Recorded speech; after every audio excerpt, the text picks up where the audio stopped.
அமித்ஷா அவர்கள் வந்து அம்பேத்கரை இழிவுபடுத்திட்டாரு, அதனால ராஜினாமா செய்யணும் எதிர்கட்சியெல்லாம் குற்றம் சாட்டுறாங்க.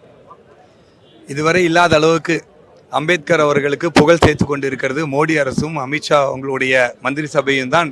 நம்ம அம்பேத்கரோடைய நினைவாக இந்த மணி டிரான்ஸ்ஃபருக்கு பீம் ஆப்பை பாரதிய ஜனதா கட்சியோடைய மோடியோடைய தலைமையிலான அரசு தான் கொண்டு வந்து சேர்த்தது. இத்தனை காலம் ஆண்ட காங்கிரஸ் அரசாங்கம் செய்யாத அம்பேத்கர் அவர்கள் பிறந்த இடம், அம்பேத்கர் அவர்கள் படித்து வாழ்ந்த இடம், அம்பேத்கர் மறைந்து அடக்கம் செய்யப்பட்ட இடம், அம்பேத்கர் இருக்கப்பட்ட 5 ஸ்தலங்களை புனித ஸ்தலங்களாக ஒரு காட்சி இதாக அருங்காட்சியகமாக மாற்றி அவருடைய புகழை ஓங்க செய்து கொண்டிருக்கிறது பாரதிய ஜனதா கட்சியுடைய அரசாங்கம்.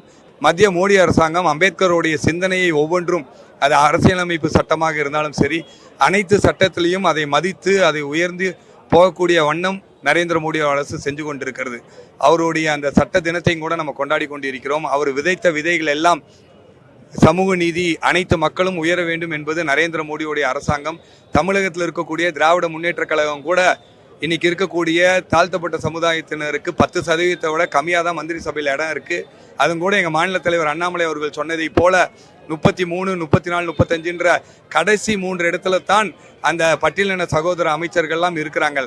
ஆனால் நரேந்திர மோடியோடைய ஆட்சியில் 10க்கு மேற்பட்டு 12% அந்த பட்டியலின அமைச்சர்கள் இருக்கிறாங்க, மலைவாழ் மக்கள் அந்த அமைச்சர்கள் இருக்கிறாங்க, மகளிருக்கு இருக்காங்க, பிற்படுத்த அதனால உண்மையான சமூக நீதியும் அம்பேத்கருடைய சிந்தனையும் நனவாக்கு கொண்டு இருக்கக்கூடிய அரசு நரேந்திர மோடியுடைய அரசு.